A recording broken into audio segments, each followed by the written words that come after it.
Olá, pessoal. Bem-vindos ao nosso último vídeo da série Saúde. E hoje eu tenho o prazer e a honra de estar com mais um presente que o Direito Sistêmico me deu, que foi uma pessoa que eu conheci por meio da mentoria da doutora Bianca, que é o doutor Enzo Carlos de Jesus. É assim que pronuncia o seu nome? Assim mesmo. Tá bom. Juiz de Direito do Tribunal de Justiça do Rio Grande do Sul, especialista em ciências penais, coordenador do projeto Justiça Sistêmica na comarca de Flores da Cunha, no Rio Grande do Sul. E hoje ele está aqui para falar com a gente sobre a gestão de conflitos de forma saudável no judiciário. Seja muito bem-vindo, doutor Enzo. Gratidão por ter aceitado o meu convite. E, aliás, eu vou chamar de você porque é jovem. E podemos começar. Fique à vontade.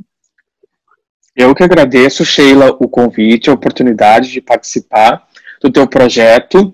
Nesses últimos dias eu assisti alguns vídeos, acompanhei o conteúdo, me inscrevi na tua página e pude acessar ali também os outros participantes, os outros palestrantes, todos muito brilhantes, sobre a questão sistêmica, sobre a saúde, sobre o sistema multiportas, né, de resolução de conflitos. Então, pessoal, muito legal o conteúdo e agradeço também por fazer parte desse último desfecho da série, então, mas aqui como magistrado, né Sheila? E muito obrigado, gratidão também pelo convite. Né? E é importantíssimo essa visão por parte de um juiz, porque normalmente quem está do lado de cá pensa que o juiz não é uma pessoa que se preocupa com a saúde ou se preocupa com o bem-estar, que é aquela coisa engessada. E aí, quando eu vi também, conheci você pelo Instagram e na mentoria da Bianca, e eu falei, não, mas ele é um juiz diferente, ele se preocupa. Então, eu queria que você contasse dos seus projetos, como que você lida com tantos conflitos, tantas áreas no seu dia a dia.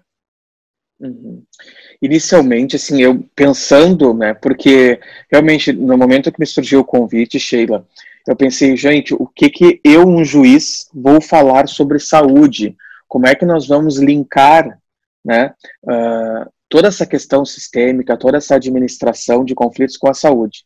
E claro, a gente começa a pensar e começa a vir os chamados insights, né? E a gente começa a perceber que tudo, como assim na visão sistêmica do pensamento complexo, tudo está interligado, também a gente não tem como excluir a nossa parte saudável, a parte da saúde do nosso trabalho. Até porque, Sheila, eu fazendo umas pesquisas sobre o tema, e já, às vezes, nós temos até workshops a respeito, né, porque o CNJ, os próprios órgãos do judiciário estão preocupados, sim, com a saúde também dos seus funcionários, dos seus magistrados, servidores, tendo em vista a alta carga de trabalho, né, o nosso próprio tipo de profissão, que nós, bem ou mal, estamos enquadrados também dentro dos profissionais da ajuda, assim como os advogados, como os terapeutas, né, como vários outros profissionais que trabalham com a ajuda, os psicólogos, os médicos, enfim, e nós lidamos com conflitos, nós precisamos também cuidar da nossa saúde, cuidar dos nossos funcionários, cuidar da nossa própria saúde. E aí o tribunal, o nosso tribunal aqui gaúcho, o próprio CNJ, o próprio Poder Judiciário em âmbito nacional, tem se preocupado sim com a saúde também dos servidores e dos magistrados. Por quê? Porque se percebe que muitos adoecem. Né? Por quê? Porque justamente, não só por questões físicas, existem até funcionários, principalmente aqueles que trabalham em banco também, né, que têm problemas de lesões, né, por repetição, por ficarem muito tempo na frente do computador, por ficarem muito tempo digitando documentos, né, não se levantarem. Mas, por exemplo, no âmbito aqui do nosso tribunal, existem atividades laborais com servidores, de alongamento, enfim, massagens, às vezes relaxantes, o pessoal investe muito na meditação, enfim, vários recursos que trazem um pouco mais de qualidade de vida para esses profissionais, e também, depois, como eu vou falar um pouquinho mais adiante, a forma como nós, talvez seria uma forma mais adequada, um pouco menos dolorosa de lidar com todos esses conflitos que nos são apresentados. Então, são esses os apontamentos iniciais assim, que eu traria, né, Sheila. Deixa eu ver aqui. Não sei se eu deixar tu me interromper a hora que tu quiser, fazer questionamentos, enfim, fica à vontade, tá bem? Imagina, na parte que você falou, que realmente, quando nós introduzimos essas ferramentas no nosso dia a dia, o trabalho fica mais leve, né? Porque julgar, e aí quando a gente começa a ter essa visão sistêmica, né? Julgar, como você vai julgar a vida de outra pessoa? Então, deve ser uma carga muito pesada, né, para quem é juiz. Porque nós, os advogados, nós escutamos um lado, vocês escutam os dois lados, e aí tomar uma decisão sem saber realmente do conflito, né? É verdade. Sheila, assim, introdutoriamente ainda, eu estava vendo os aspectos relacionados à saúde, né? Depois a gente pode adentrar mais esse tema do lidar com a gestão dos conflitos, gestão saudável dos conflitos. Mas num primeiro momento, eu estava pensando aqui, e são acho que 2 fatores que podem gerar desequilíbrios na saúde nossa, né?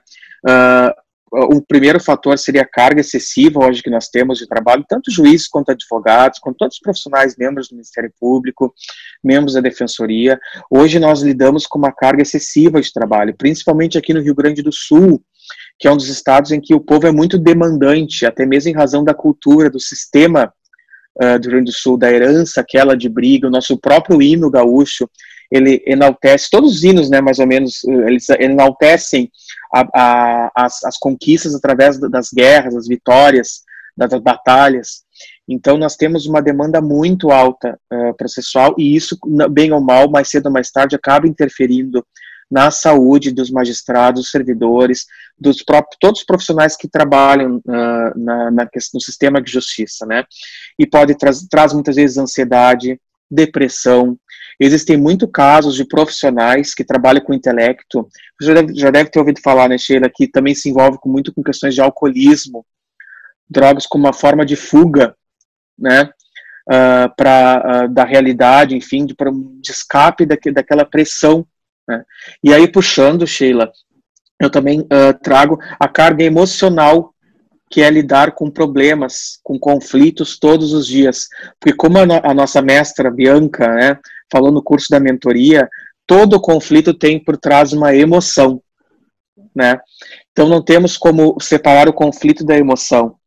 E essas emoções, para as pessoas, até aquelas pessoas que nem são tão sensitivas, que acabam não absorvendo, que não sabem o seu real papel na administração do conflito, tu acaba absorvendo e levando para tua residência, levando para tua casa sentimentos, impressões, assim, volta impressionado com os fatos. Quem trabalha com infância, com área relacionada a abuso sexual, com violações graves de direitos humanos, quem não tem uma proteção, acaba não conseguindo separar, digamos assim, o trabalho da sua vida, acaba levando essa carga para dentro de casa, emocional, e acaba também, às vezes, adoecendo, se envolvendo demais com os problemas, que, na verdade, são dos outros, não são meus, né? A gente tem que saber aprender a separar, né? Saber ajudar no limite, que depois a gente vai conversar, mas também sabendo separar.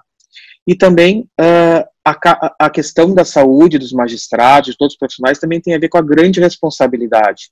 Tanto que, como tu falaste, né, tanto a parte que chega o advogado e leva para o advogado, leva para o juiz, toda aquela expectativa de solução, de resolução do meu problema, leva também para o magistrado. E isso gera uma responsabilidade, às vezes gera uma autocobrança, que também gera, consequentemente, mais ansiedade, mais depressão, enfim, todas essas doenças que, no primeiro momento, Sheila, são emocionais, e depois, com certeza, porque o nosso corpo é um todo, né, elas acabam estourando, vindo a virarem problemas físicos até, né, justamente porque quem sofre muitas vezes de ansiedade acaba tendo problemas de gastrite, acaba tendo outras consequências, né, mais dores de cabeça, enfim. Então são muitas questões que, se a gente não conseguir administrar os conflitos, né, os trabalhos de uma forma um pouquinho mais saudável, pode ser que a gente tenha alguma consequência, tanto no âmbito emocional quanto no âmbito físico, né, Sheila?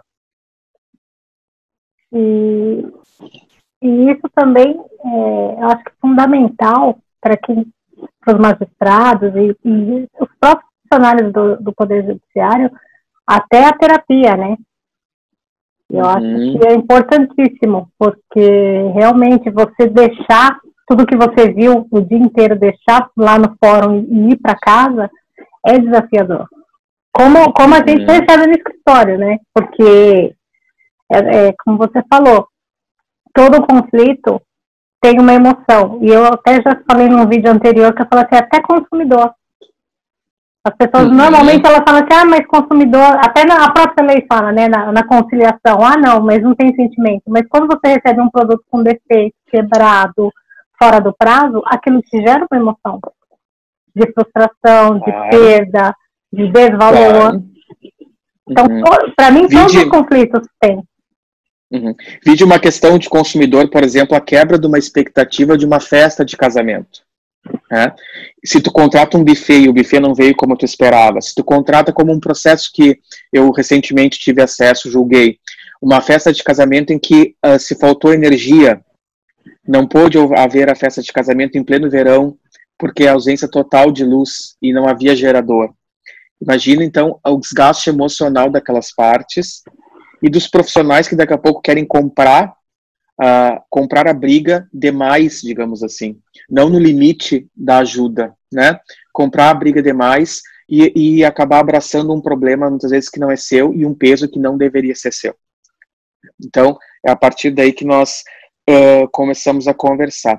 Sheila, agora até tu estavas falando, eu me lembrei que eu botei alguns recursos aqui, eu anotei, de realmente, e fazendo um link de novo com a Bianca, não sei se tu lembras como ela fala muito, que ninguém pode levar ninguém a algum lugar que nunca esteve, certo? E isso eu acredito muito, porque um dos objetivos, digamos assim, da justiça, do direito em si, é a pacificação social. Nós temos um conflito, que é esse embate, esse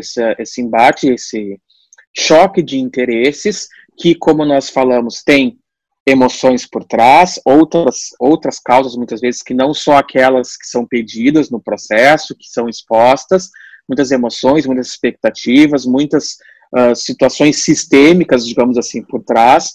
Nós temos aquele conflito e a partir desse conflito nós temos que administrá-lo, né? Existem 1001 formas de administrar o conflito. Existe o método tradicional, heterocompositivo, que é o método em que o juiz ele decide, né, a lide, ele põe fim ao processo, e muitas vezes nós sabemos que a finalização do processo não significa propriamente a finalização do litígio social, do litígio real, e sim só do processual. Muitas vezes a sentença ela põe fim só ao conflito que está ali naquele processo, e muitas vezes nem ali, né? E só que o real conflito que move as pessoas no seu interior, na sua casa, na sua vida cotidiana, muitas vezes a sentença não coloca, não basta, né? Não põe fim ao conflito.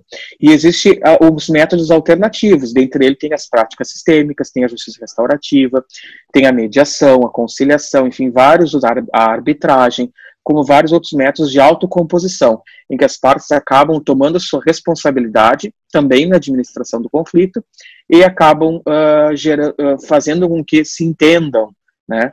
Mas eu queria te dizer da pacificação social, Sheila, é o seguinte: como é que nós podemos conduzir essas partes, esses jurisdicionados, à pacificação social, se também nós não estamos em paz, nós não nos conhecemos, nós não estamos com um ambiente saudável, né? Um emocional saudável, até um físico saudável? Como é que nós vamos querer ajudar aquelas pessoas se nós também estamos precisando de ajuda, né? Então, como tu falasse da terapia, eu acho que é muito importante para todos os profissionais. Por quê? Porque nós precisamos também conversar com profissionais qualificados, que tenham estudo, para muitas vezes te orientar em questões que tu precisa também olhar, né? Os profissionais, eles têm que estar sistemicamente, todos os lados bons para também fazer um bom trabalho, né? Não temos que estar, eu anotei aqui, um ambiente saudável, um escritório saudável. A Bianca muito falava da questão até dos objetos que estão dentro do teu escritório, né? Assim, eu digo, os gabinetes dos magistrados, um ambiente saudável, um ambiente organizado, né?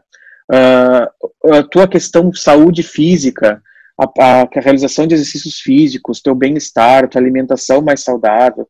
Muitas vezes se passa horas sentado, né? Horas conversando sobre problemas, administrando problemas, e também não se preocupa com a saúde física, não se faz um exercício porque libera hormônios, endorfina, né? Que também é um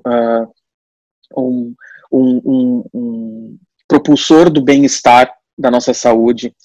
O nosso bem-estar também emocional nas terapias, fazer uma terapia, fazer um acompanhamento, se tem alguma ansiedade, fazer o tratamento, para poder fazer a condução dessa administração de conflitos também, né, de forma mais saudável e já contigo mesmo de ponto de partida, né?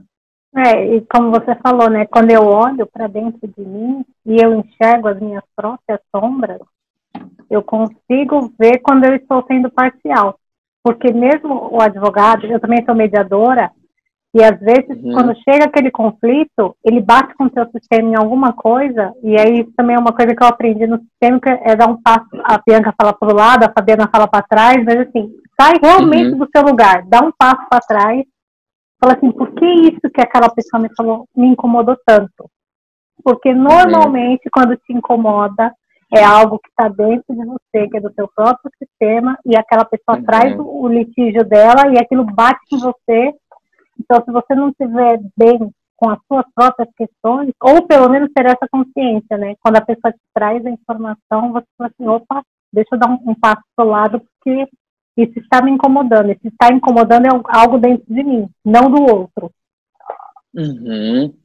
E Sheila, então, na administração dos conflitos, eu acredito que uma norte para a gente começar a tentar separar um pouquinho e ter uma administração mais saudável dos conflitos, uma atuação, é trabalhar com as ordens da ajuda do Bert Hellinger.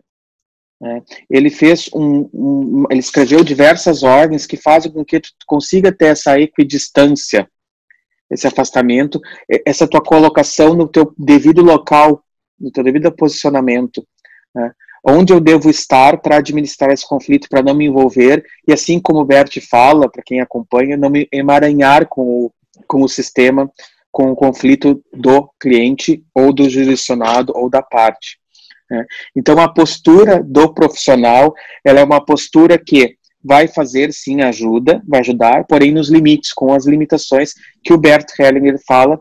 Para quê? Para que não haja um peso para nenhuma das partes, eu não carregue a parte ou o cliente, no caso de um advogado, como se eu fosse um herói, como se eu substituísse o seu pai ou a sua mãe, né?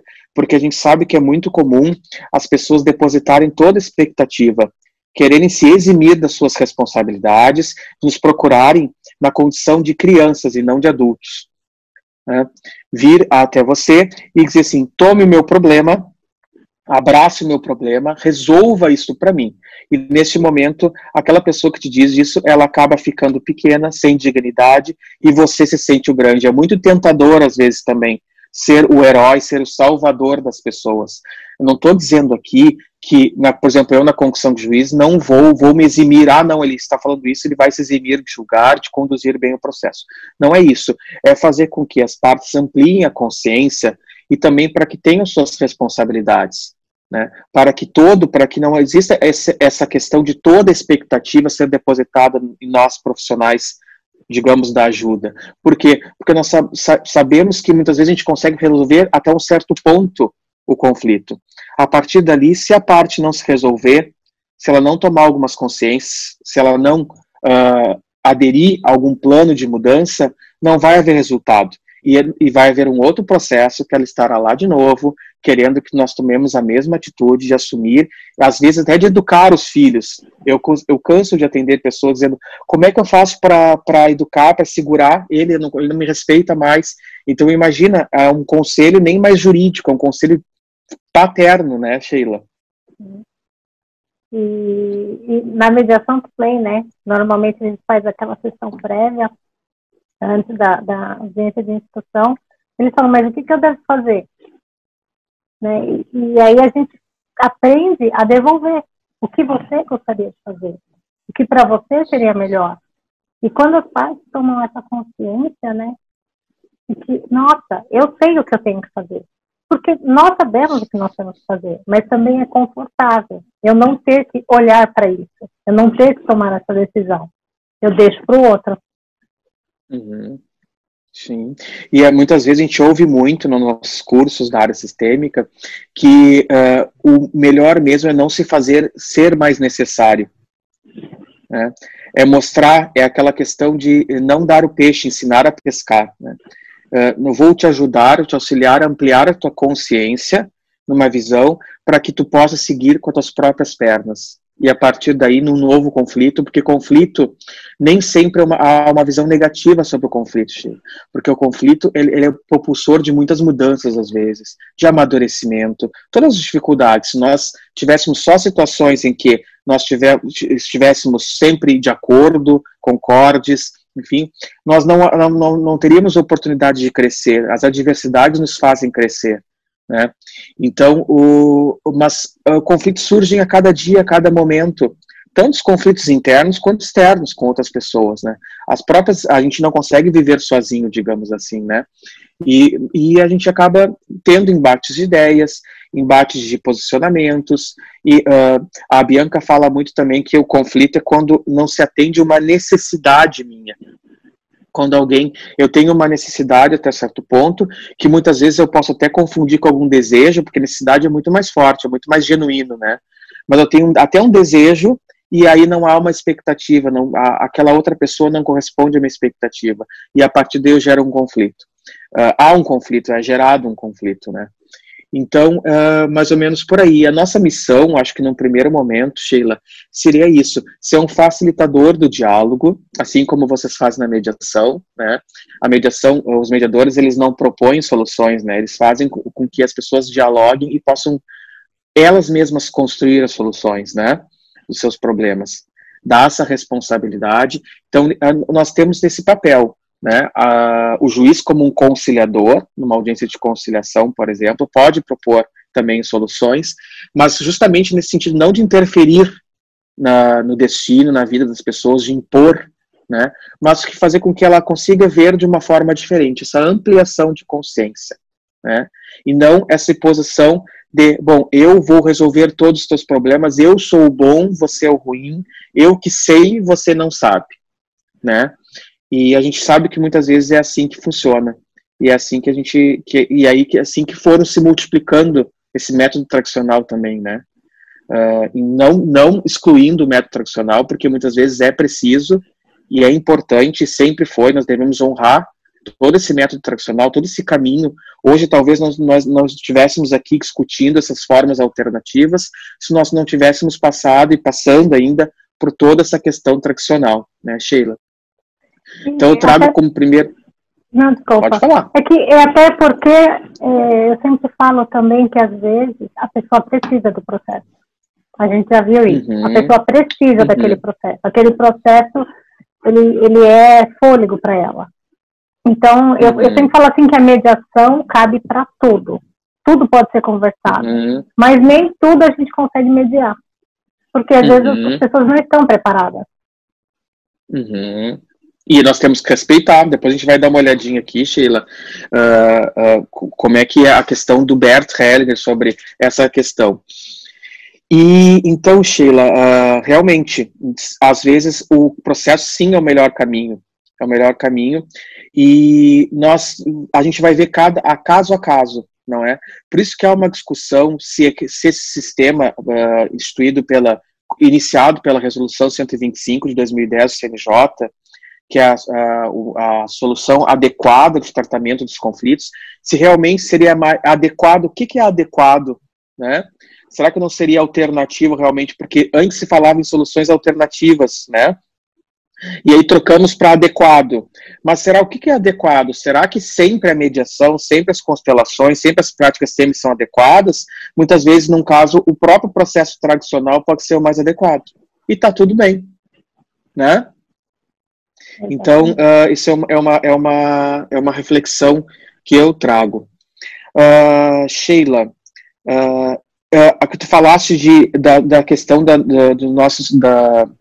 do recebimento do cliente, enfim, das expectativas dele. Uma vez eu fiz uma live, fiz também uma conversa com uma advogada e ela me contou uma história que faz parte do meu projeto, lá do projeto da Justiça Sistêmica aqui no âmbito do Rio Grande do Sul, no âmbito da comarca de Flores da Cunha, na Serra Gaúcha, que é uma extensão do projeto que já esteve em outras comarcas, em que nós usamos as constelações familiares e as práticas sistêmicas para resolução de conflitos também, como forma de facilitação, né, de acordo, enfim, de administração dos conflitos. E ela me diz assim, ela recebeu uma cliente no escritório, e a cliente falou assim, ó, o meu marido, ele é um violentador, um abusador. E na concepção dela, no significado desses dois termos para ela já pensou em abuso, em estupro, enfim, em questões muito mais graves. E ela resolveu perguntar. É o que a Bianca fala também da questão da escuta ativa, das perguntas, né? Muitas vezes as perguntas trazem muito mais respostas, né? Do que a gente não usar nossas expectativas, né? A nossa vivência para interpretar os conflitos dos outros. E aí ela disse, porque ele é um abusador, porque ele chega em casa às vezes bêbado, porque ele não deixa eu ver minha novela. Esse era o conceito de abuso. Então imagina se nós fôssemos partir já para uma interpretação nossa da realidade, do que é o abuso, sem entender o que é o abuso para a própria parte real interessada, que é ela que está te trazendo o problema. Então você veja como é importante essas perguntas, esse primeiro contato, essa escuta ativa na administração do conflito, né? E quando o cliente fala também, muitas vezes no escritório, fala assim, eu quero o que é meu direito, ou quero o que é justo. E eu devolvo. Eu falo, o que é justo para você? Uhum. Qual é o seu conceito de justiça? Uhum. E aí você vê que não é aquilo, né? Que você falou. As pessoas, elas falam uma coisa, mas tem muito mais por trás. Então, quando você põe fim a um processo com uma sentença, às vezes aquele processo ele vira mais 3, 4, né? Porque ele vira um cumprimento, se é uma questão de alimento. Ele vira um cumprimento, aí ele vira uma violência, porque daí eles brigam e se agridem, aí vira uma alienação parental, quer dizer, vai dobrando aquilo, porque as pessoas nem sabem o que elas querem, né? Qual que é o seu conceito do que é justo, do que é direito? Então, essa nossa interpretação, né, do nosso julgamento, como você falou, o que é um violentador para você? Isso, para eu não poder me emaranhar, para eu não misturar as minhas questões com as questões do cliente, né? E nós temos que tomar cuidado com a questão desse conceito de justiça, né, Sheila? Porque para Bert Hellinger, o conceito de justiça tem a ver com o desejo de extermínio. Nós não podemos também ser apoiadores, incentivadores desse extermínio, porque muitas vezes o que é justo é eliminar totalmente outra parte, é excluir totalmente outra parte.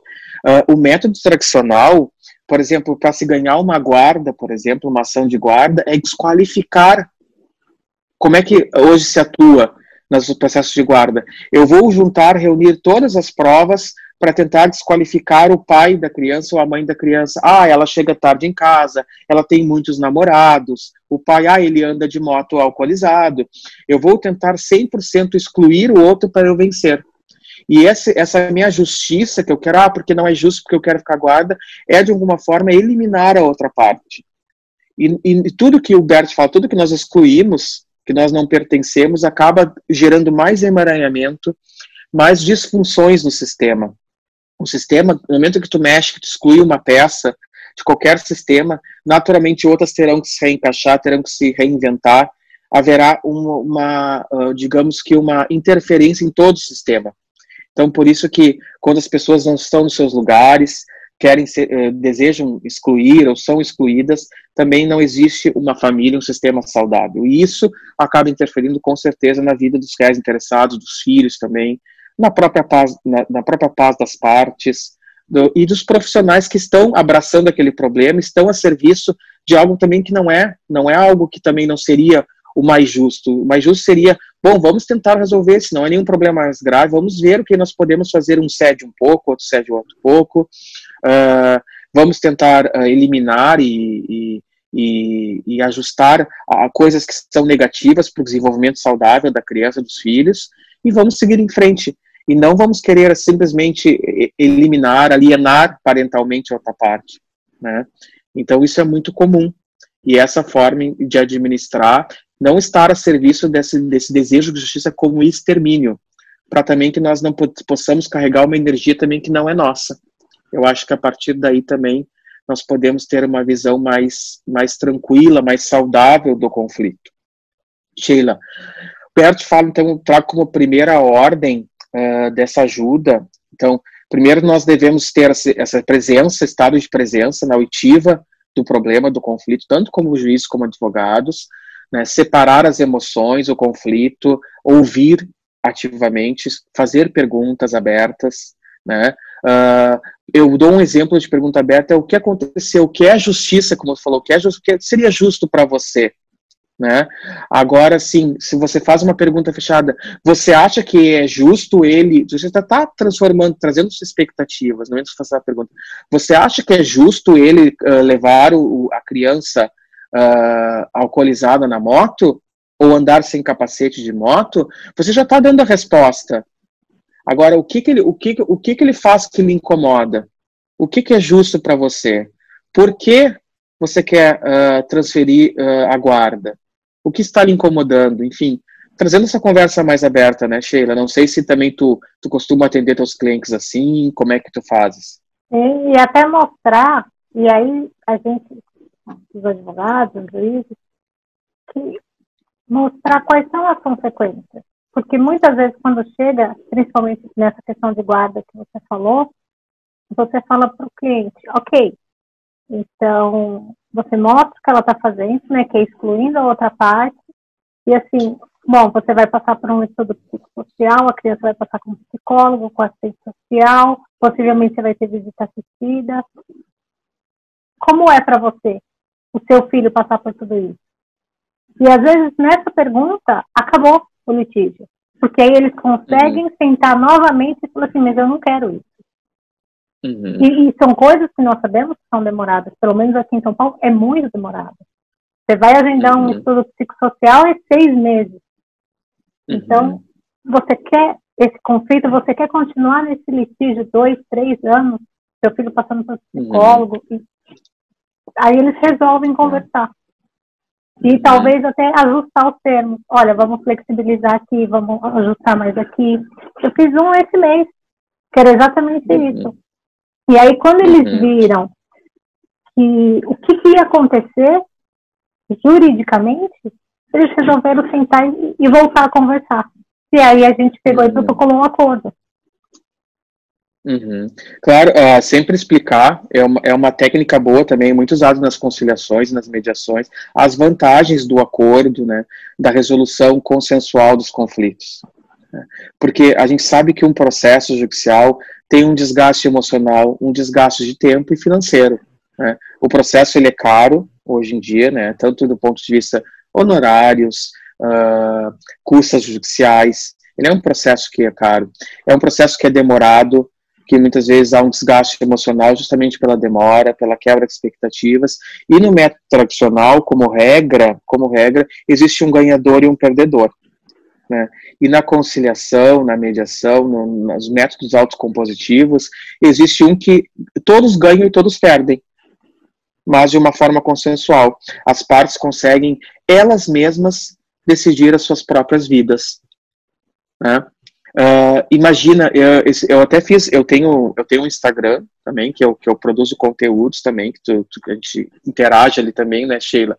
Esses dias eu estava pensando, gente, que loucura um juiz, claro, a legislação prevê, e um advogado, com certeza nós, em último caso, a lei, nós primeiro, tentamos mostrar os caminhos, né? Mas em último caso eu teria que decidir. Mas é um absurdo, num primeiro momento, se pensar que um juiz vai decidir a rotina da família.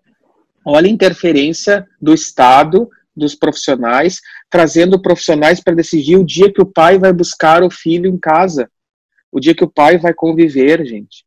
É muito invasivo, né? Até tendo em vista desse novo direito de família mínimo que se fala, em que o Estado não deve interferir só quando há interesses indisponíveis, assim, algo maior, né? Mas pensa só, o juiz, uma pessoa totalmente estranha àquele conflito, que não conhece, que é um ignorante, digamos assim, no termo da palavra mesmo, sobre o conflito, porque não conhece, acaba conhecendo a versão das partes que trazem ali, a versão do próprio advogado, muitas vezes emaranhado também com o problema, né, e que muitas vezes não corresponde à realidade, porque toda a história contada, ela né, sempre tem a carga emocional junto, sempre tem, nunca talvez seja a realidade de fato, né, e o que é a verdade também, né, a gente também muitas vezes nem sabe o que é a verdade, né. Então a gente acaba tendo que decidir situações que são bem peculiares, que não haveria de fato a necessidade de um terceiro, né, fazer essa decisão, ou até mesmo porque ali o que a gente muitas vezes vê é pais na situação de crianças, né, se colocando, crianças criando outras crianças, querendo que outra pessoa faça seu papel e decida a minha rotina e como eu vou administrar a vida com meu filho. Olha que ponto chegamos, né? Então, por isso que é importante esse primeiro olhar. Mas Berto já falava, como uma primeira ordem, que nós temos que estar atentos para a gente dar apenas o que nós temos. Nós não podemos dar o que nós não temos. E também ajudar na medida também do que a outra pessoa necessita e nos pede. Porque é muito comum também, por exemplo, digamos assim, em escritórios, no judiciário já tem um pouco mais de limitação, até nas sentenças extra-petitas, ultra-petitas. Nós não podemos julgar além do que é pedido, sob pena de anulação daquela parte, né? Um juiz deferir um pedido que não foi feito porque quebra a imparcialidade, quebra o contraditório e a ampla defesa, e também quebra essa questão sistêmica, digamos assim, as ordens da ajuda, né, uma sentença extrapetita. Mas muitas vezes a parte vai lá e conta um problema, e diz, olha, doutora, eu quero só o ressarcimento do meu, sei lá, do que eu gastei com a festa. E aí o advogado vai lá, não, tem que já pedir um dano moral. Mas na verdade não é a parte que quer, a parte, não, mas para mim tá bom, daí vai lá, insiste e acaba pedindo, mas querendo ajudar de uma forma que não lhe cabia. E aí acaba, com certeza, porque já não é o interesse da parte, é o interesse do advogado de aumentar os seus honorários, né, e achar que aquilo é justo e bom para aquela pessoa, sem a pessoa querer. Doutora, e aí que acaba... Eu acho que não é nenhuma questão dos honorários, sabia? Eu acho que é a questão do combativo. Porque eu acho que o advogado, ele tem impregnado aquilo, que se ele não fizer tudo, na cabeça dele tudo é fazer até o que o cliente não pediu, ele não está sendo bom, ele não está sendo suficiente. Eu fiz uma sessão de mediação um tempo atrás, quando ainda tinha as presenciais, e as duas partes estavam quietas, e os dois advogados estavam brigando, questão de alimentos. E eu deixei eles falar, e aí eu perguntei para as partes, e o que vocês querem? E eles falaram, não, eu posso pagar tanto. A mulher falou, eu concordo, porque eu realmente sei da realidade dele. E os dois advogados ficaram perplexos, porque eles estavam se matando ali na mesa de mediação, mas nenhum deles queria saber o que a parte queria. E aí eu falei, podemos fazer um acordo? Fizemos um acordo. Porque exatamente isso, eles conheciam a realidade deles. A mulher sabia da realidade do ex-marido. Não adiantava ela pedir o que o advogado estava pedindo, porque ele não ia conseguir pagar. Então, eu acho que essa questão do advogado ainda ser muito combativo, para mostrar serviço, porque que a gente escuta muito, né? Primeiro foi com a mediação. Agora a mediação, as práticas sistêmicas, eles falam assim, mas aí se não tiver mais conflito, eu não tenho como ganhar dinheiro. Não vê que está se transformando. A gente pode ainda... fazer o nosso trabalho de uma forma mais leve, menos desgastante, porque por mais que você receba, você fica 2, 3 anos com aquele processo, aquele cliente toda semana perguntando, e aí?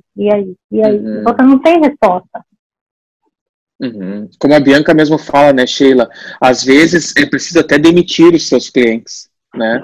Claro, o judiciário não pode fazer isso, não pode se furtar pelo princípio lá da jurisdição, né, de que toda uma vez provocado ele tem que dar uma resposta, o judiciário, mas o advogado, muitas vezes, será que vale a pena eu comprar essa briga desse cliente?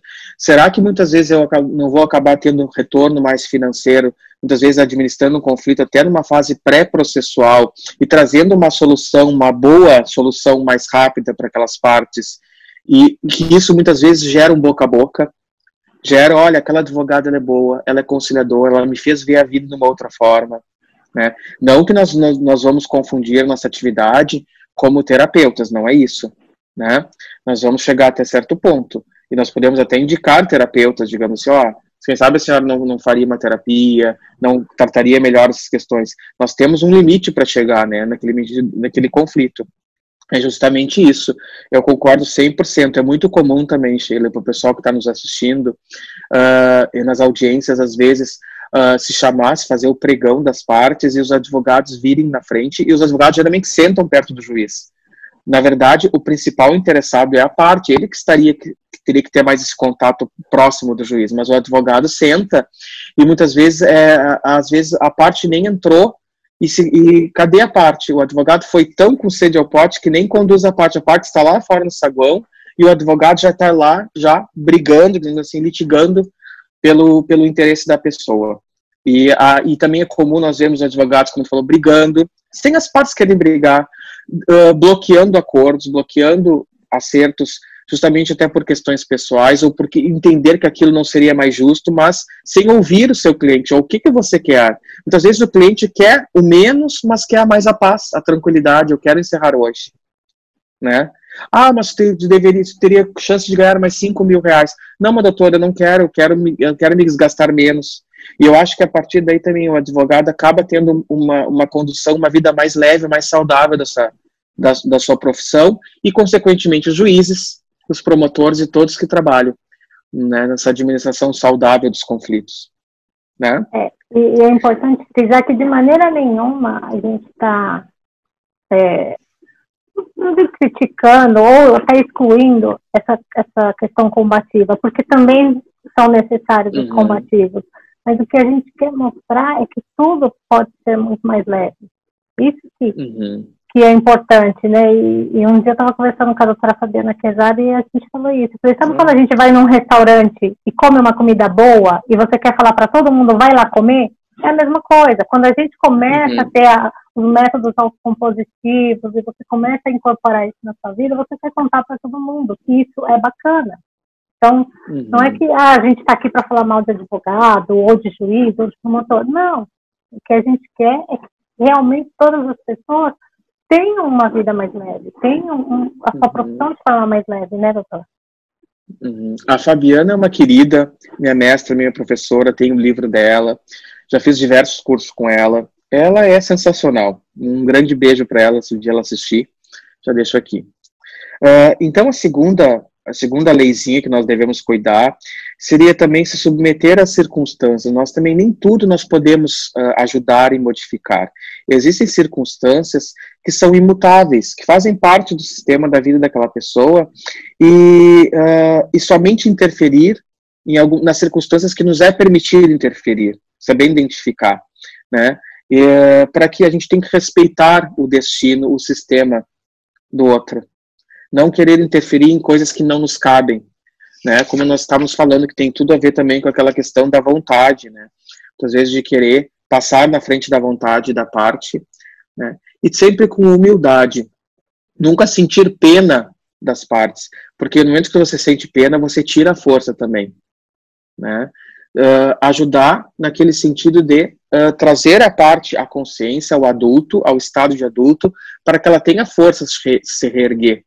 E não simplesmente sentindo pena, né? Porque ninguém é melhor que ninguém, a gente está administrando, a gente está ali para administrar. Não é porque eu sou juiz que eu sou melhor que o advogado, que eu sou melhor que a parte, que eu sei mais. Como diz, nós todos somos ignorantes da vida daquela pessoa, né? Os problemas, as dores que aquela pessoa passou, só ela sabe, né? E nós vamos lidar com aquilo que nos é mostrado.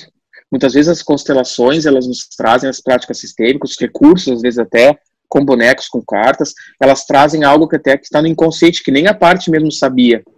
Nos trazem à luz e nos fazem olhar o conflito de uma forma diferente. Mas aí são uso de técnicas, mas num primeiro momento a gente lida com o que a pessoa narra para nós, né? Explica. e assim a gente sabe que muitas vezes não condiz exatamente com a realidade, porque vem junto emoções, sentimentos, né, Sheila? Então, seria nesse sentido. Também uma outra ordem da ajuda seria tratar a parte como nós falamos, como cliente, como adulto, né? Sem que você se coloque numa posição materna ou paterna, né? Então, isso também traz muita leveza, traz um relacionamento, lidar com o conflito de uma forma saudável. Eu não sou seu pai, eu não sou sua mãe, né? Você também tem que assumir a sua responsabilidade.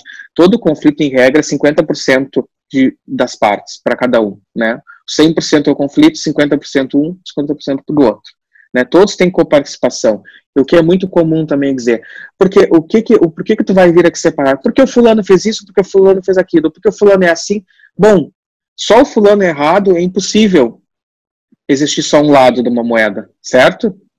Existe uma coparticipação para aquela situação chegar àquele ponto que se chegou, né?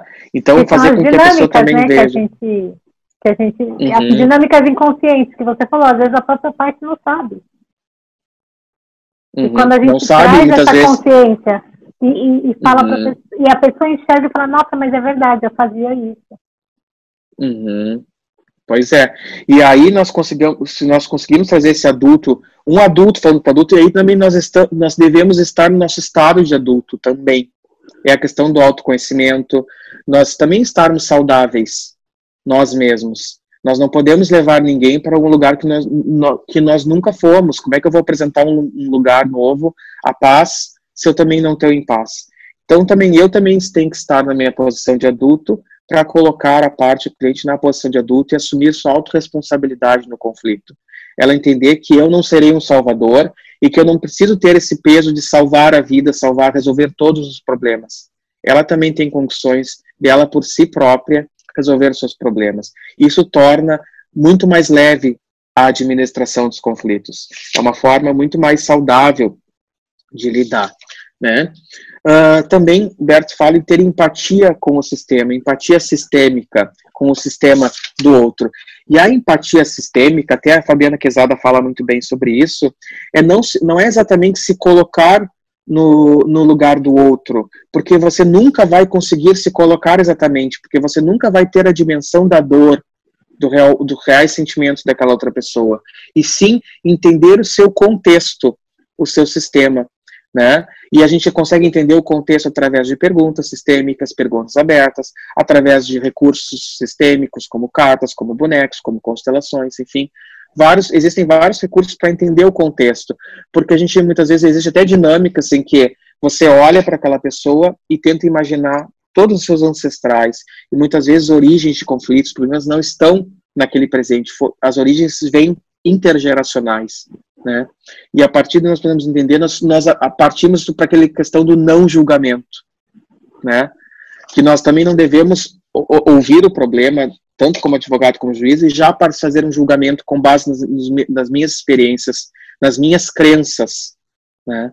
Porque no momento que eu faço esse julgamento, como a gente falou ali da questão do abusador, né? Eu já estou julgando, já estou agindo de uma forma que não é o que a parte quer. Então, a partir daí também essa questão do não julgamento. Olhar para o cliente, para a parte e também para o seu sistema, tentar entender o contexto que ela vive, para entender o porquê que ela está procurando a sua ajuda, né? Aqui também já adiantei o não julgamento, né? Entender que o outro, ele é diferente de você, mas ele não é melhor nem pior. Ele é apenas diferente, os problemas. E sendo que muitas vezes os problemas, Sheila, eles também se repetem, né? A maioria dos problemas todos se repetem. A gente sabe que a gente lida com... mudam as pessoas, mudam as famílias, mas os problemas são iguais, né? Mas cada um tem a sua individualidade, tem os seus sentimentos, tem o seu contexto, né? E também não fazer esse julgamento. Por quê? Porque existem questões sistêmicas também. Bom, então se existem essas questões sistêmicas, quer dizer que eu também, se também há algumas coisas, algumas atitudes minhas de hoje são porque são reflexos do meu sistema, quer dizer que eu não tenho culpa? Não.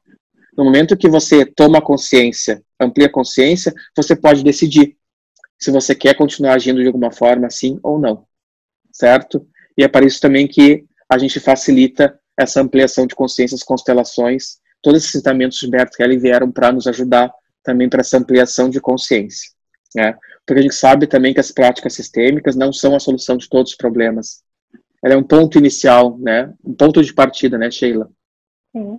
Como você falou, às vezes é uma tomada de consciência que vai se desdobrar numa terapia e em outras coisas que a pessoa vai procurar uma meditação, um reiki, um theta healing, outras coisas para se ajudar. Mas a questão das práticas é, como a Bianca fala, é para trazer um diagnóstico, é para a pessoa tomar a consciência, o advogado ou o juiz ter um diagnóstico do que está acontecendo para poder auxiliar da melhor maneira possível, dentro das ordens de ajuda.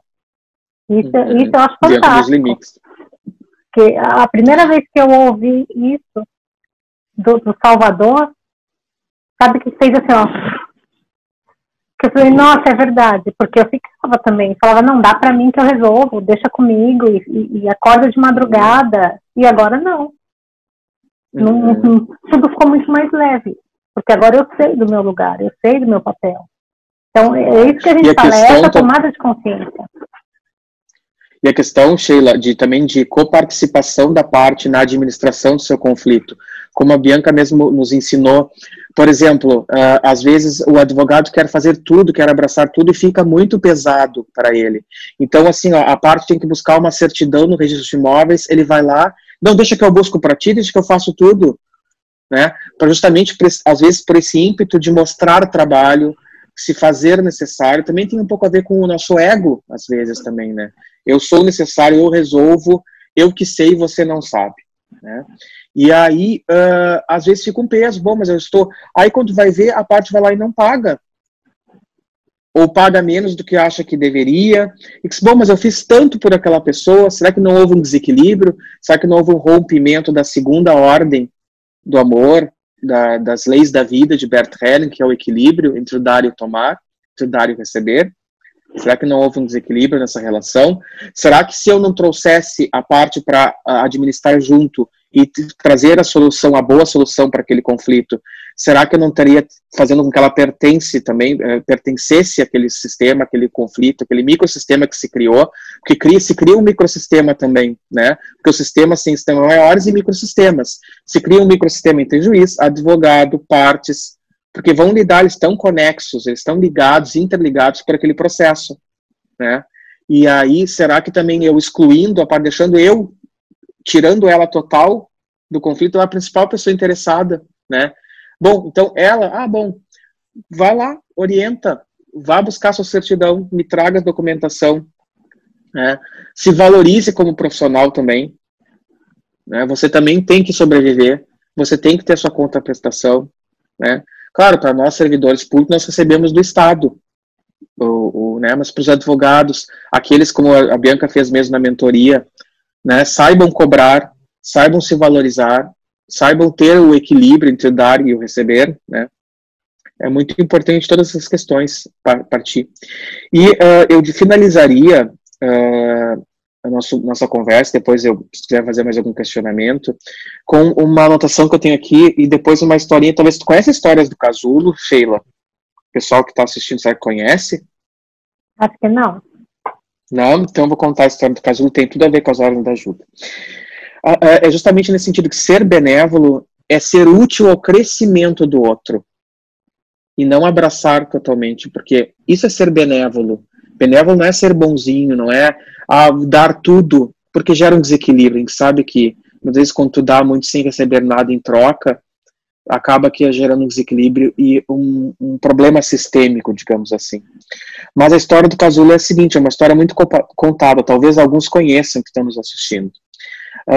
Existia um casulo, né, uma borboleta, né, uma larva, acho que se fala, dentro do casulo, e ela queria romper, ela queria sair. Não sei se tu agora te lembrou da história, não? Não? Eu sei. Não conhece? Eu conheço, sabe? Mas pode contar pro pessoal. Então. Porque é bem conhecida, a gente está acostumado, já ouviu várias vezes. E essa larva queria romper, ela precisava sair, que é o processo natural dela, né? Romper esse casulo, romper essa membrana, para poder criar, voar e seguir em direção à vida, né? E havia um homem que estava assistindo aquilo e que disse, olha, ela tá fazendo tanto esforço, ela não está conseguindo sair, eu vou ajudar. e ele foi lá e ajudou ela, pegou um estilete e cortou a membrana. E no momento que ele cortou a membrana, o inseto caiu ao chão porque não tinha forças para bater as asas e voar. Então, essa ajuda que ele fez, né, pessoal, uma reflexão. Será que foi uma ajuda que foi positiva na vida daquela coisa, ou ele acabou até tirando as forças? É isso que a gente tem que pensar quando a gente trabalhar, quando a gente pensa em trabalhar de forma saudável com a administração dos conflitos. Que limites eu estou ajudando aquela pessoa? Será que eu fazendo tudo não estou tirando as forças? Será que não precisaria dela de um processo natural para que ela pudesse voar sozinha? Será que eu não tenho que trabalhar no sentido dela ver a realidade e voar sozinha como adulto? Ou será que eu tenho que fazer tudo? Essa história eu acho fantástica, né, Sheila? Sim. E o Dr. Enzo também tem um trabalho incrível na área de família, da carta aos pais, e vou deixar todos os contatos dele, se ele me permitir, assim, das redes sociais, para que vocês sigam, tem muito conteúdo bacana, ele sempre também está conversando com pessoas de várias áreas, que eu acho que nós somos privilegiados de estar passando por todo esse movimento. Eu me sinto muito grata de conhecer juízes, conhecer promotores, como o Dr. El, que eu não sei se você conhece, mas que estão engajados, advogados, e estão engajados de ter um mundo melhor. Eu acho que o principal é isso, que a gente se cuida do outro, e diminuindo, né? Eu sempre falo que quando eu pacifico um conflito, eu não estou só pacificando as partes, eu pacifico aquela família, eu pacifico aquele bairro, eu pacifico aquela cidade, eu pacifico um país, porque a gente vai fazendo multiplicação, né? Gentileza gera gentileza. Então eu acho que nós somos privilegiados de estar em todo esse movimento e ainda espero ver isso muito mais forte, que eu acho que a gente não retroage mais, agora é só seguir em frente. E essa nossa doação, né, Sheila, de produção de conteúdo, faz com que a gente cada vez mais pessoas possam conhecer essa nova forma. Eu digo essa nova forma diferente, não melhor nem pior, de lidar com a administração dos conflitos. Cada um que se sinta chamado a conhecer um pouco mais, acompanhe teus conteúdos, acompanhe os meus conteúdos, acompanhe o conteúdo da Fabiana, dos vários outros juízes, promotores, defensores. Tem muita gente legal trabalhando com isso. Vá se encontrando no que melhor se adeque na tua realidade, aos teus valores, e tente fazer com que o judiciário vire cada vez mais humano, né? Cada vez mais uma fonte de pacificação realmente social, de paz, né? Que nós precisamos muito de paz hoje em dia, né? E eu agradeço a oportunidade de conversar. Faço o convite pessoal me seguir nas redes sociais. Meu Instagram é @EDI GESU. E de Enzo, D de dado, I de igreja, G de gelo, E de Enzo, S de sapo e U de urso. E de Geso. Lá no Instagram eu tenho página, tá aberto, o pessoal pode seguir, acompanhar os conteúdos, também acompanhar aqui o conteúdo da Sheila. Depois nós estamos sempre à disposição, Sheila, por que precisar. Eu agradeço, e é exatamente isso. A finalidade quando eu montei um canal era essa, para que as pessoas tivessem o conhecimento das ferramentas para que elas pudessem escolher o que é melhor para elas. E não que um terceiro, advogado, juiz, promotor, seja lá quem for, vizinho, dê opinião na vida delas. Porque hoje elas têm a possibilidade de saber, como na série do Tribunal Multiportas, a gente apresentou algumas das portas, que nós sabemos que tem muito mais, como na série Saúde. Como eu posso me ajudar para lidar melhor com as minhas questões. Então, eu que agradeço. Você é mais um presente que o Direito Sistêmico me deu, e aí eu falo isso em todos os vídeos, que eu só conheci gente bacana, só gente boa. Parabéns pelo seu trabalho. Espero que você seja uma inspiração para os seus colegas, para as próximas gerações, como é para todos nós. Então, o que eu posso dizer é que eu honro você e toda a sua ancestralidade, que eu tenho uma imensa gratidão por você estar aqui hoje, conversando comigo. Gratidão também, muito obrigado, e eu estou sempre à disposição, sempre que quiser, estou à disposição a serviço, tá bem? Um grande abraço, viu? Outro, fique bem.